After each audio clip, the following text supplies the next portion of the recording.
Thank you, NRA. Thank you. Woo!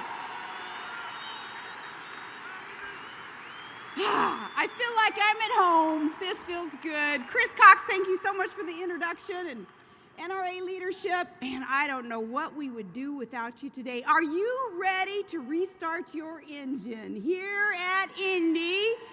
I am so glad NRA has chosen Indianapolis for this convention, for this conference. It's going to fire us up. Now, yes, NRA leadership is needed now more than ever, and you all are needed now more than ever, because every day we are seeing more and more efforts to strip away our Second Amendment rights.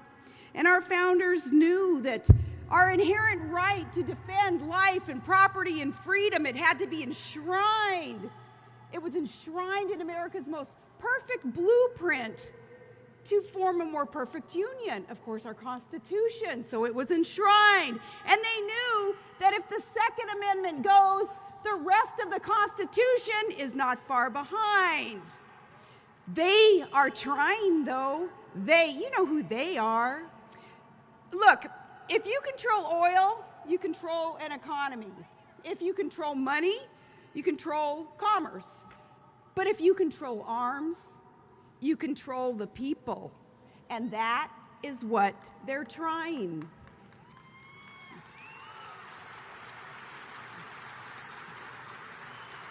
So let us learn from our founders. Like, well, remember back in the day, the colonists, when they stood in line to register their muskets? Me either, because they didn't. They are trying. Attorney General Eric Holder recently, he reveals this idea to have government have gun owners wear bracelets, special bracelets that would identify you as a gun owner. Well, hey Holder, you don't want to go there, buddy. Because, well, my identifying bracelets, I'm usually wearing these. Mine are, well, one says, "Don't tread on me." And that's to honor you, all of you, with the clear thinking and the heart and the guts to stand and fight for what is right. Because, see, they don't know what is right. Not when, here's some examples, not when that evil Muslim terrorist, Major Hassan, massacres his fellow U.S. military soldiers at Fort Hood, his Allah Akbar praising jihad. They call that workplace violence. What? Calling that devil a disgruntled employee. And they call us the terrorists? Well, they don't get it right either when they get to be protected by guns. You know, our congressmen are, our president is, anti-gun mayors and celebrities are, our banks, our airports, our jewelry stores, protected by guns. But our children, they're protected by a thin tin sign that reads, "Gun-free zone." Yeah, like that'll stop the bad guy. That is stupid on steroids. Speaking of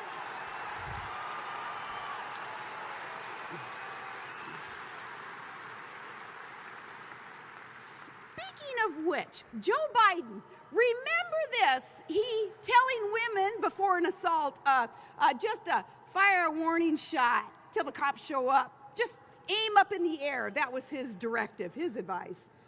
Well, fine, Joe Squirt Gun. If your rapist is a bird, gals, you know that nowadays ammo's expensive. Don't waste a bullet on a warning shot.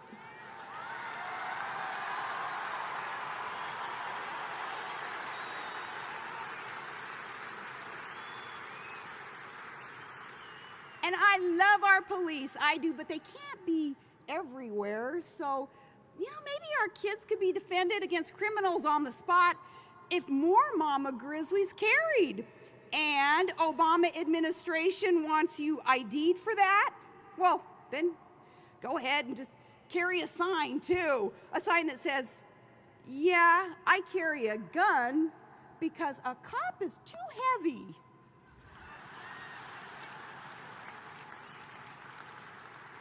Aren't they something, though? Aren't they something? Blaming that chunk of steel, the weapon itself for the crime committed. They even blame sporting goods stores that sell arms, accusing them of being an accomplice. Gun stores are an accomplice to crime, and that fork made me fat. And it's not just the Second Amendment that they're attacking. It's foundational values and tradition. They are not right when they preach tolerance and free speech. So when a kid at school is cussing away like any character in any Tarantino movie, no one bats an eye. Ooh, but a kid saying a prayer in school, those hypocrites lose their minds. Now,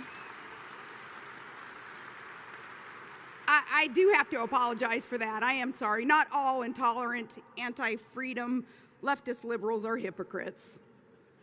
I'm kidding. Yes, they are. And they are not right with policies that poke our allies in the eye and coddle adversaries instead of putting the fear of God in our enemies. Come on, enemies who would utterly annihilate America.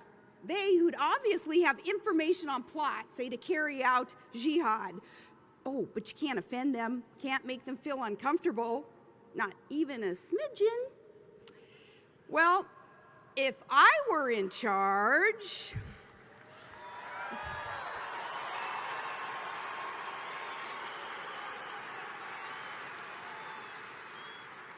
they would know that waterboarding is how we baptize terrorists.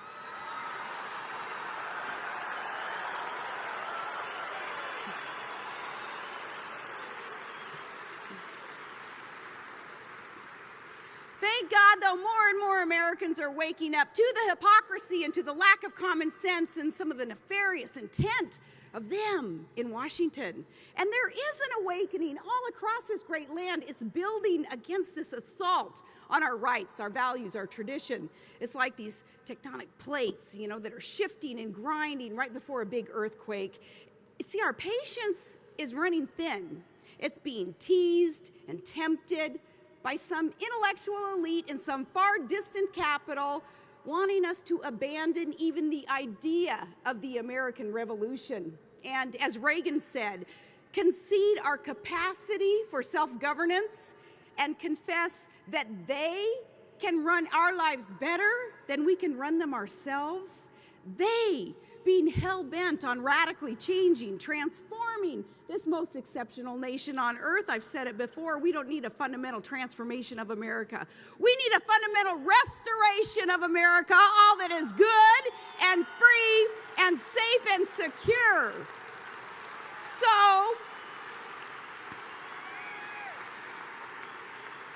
this is all about don't tread on me, government, and it all can change at the ballot box. Do you know why those clownish little kumbaya humming fairy tale inhaling liberals want to be tough all of a sudden and control your guns? It's because guys like Al Franken and Harry Reid,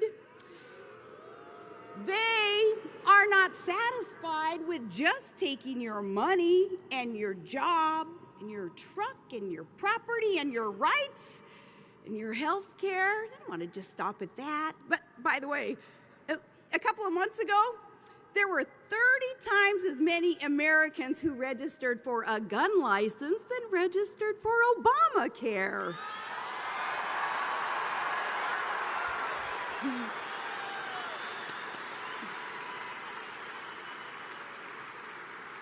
Those Democrats trying to get all Pelosi on you, and you're not going to have it.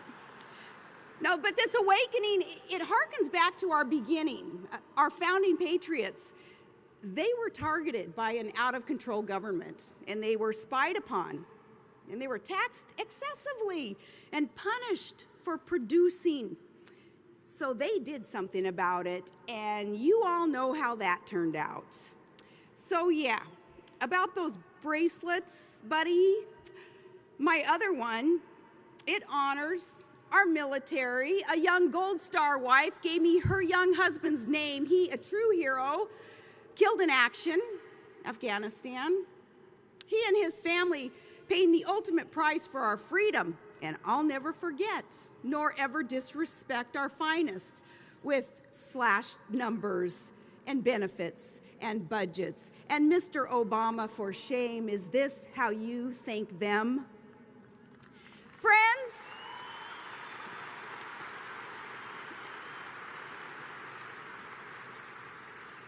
they have protected our freedom. It's like my son's bumper sticker on his truck. If you love freedom, thank a vet. We honor those who have served and serve. And we so honor those who will never feel their homeland beneath their feet again. And we salute those Gold Star families. And finally, this bracelet, it celebrates 1791. Bill of Rights ratified that year. And it's why we're here, to celebrate and confirm that solemn oath to liberty, to celebrate family and faith and freedom, knowing that, yeah, God shed his grace on thee, America. So stand and fight for her children's future, for freedom. And, buddy, yeah, you can have these bracelets when you pry them past my cold, dead hands. Thank you, NRA, for having the heart, the passion, the guts to fight for what is right, for standing and fighting for America. God bless you, and God bless the United States of America. Thank you, guys.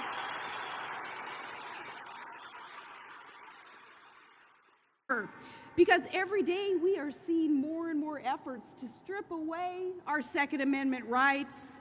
And our founders knew that our inherent right to defend life and property and freedom, it had to be enshrined. It was enshrined in America's most perfect blueprint to form a more perfect union. Of course, our Constitution, so it was enshrined. And they knew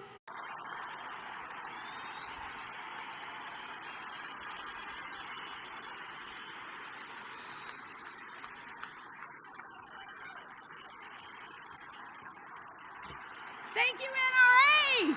Thank you. Woo! I feel like I'm at home. This feels good. Chris Cox, thank you so much. That if the Second Amendment goes, the rest of the Constitution is not far behind. They are trying, though. You know who they are. Look, if you control oil, you control an economy. If you control money, you control commerce. But if you control arms, you control the people. And that is what. So much for the introduction and NRA leadership. And I don't know what we would do without you today. Are you ready to restart your engine here at Indy? I am so glad NRA has chosen Indianapolis for this convention, for this conference. It's going to fire us up. Now, yes, NRA leadership is needed now more than ever, and you all are needed now more than ever. They're trying.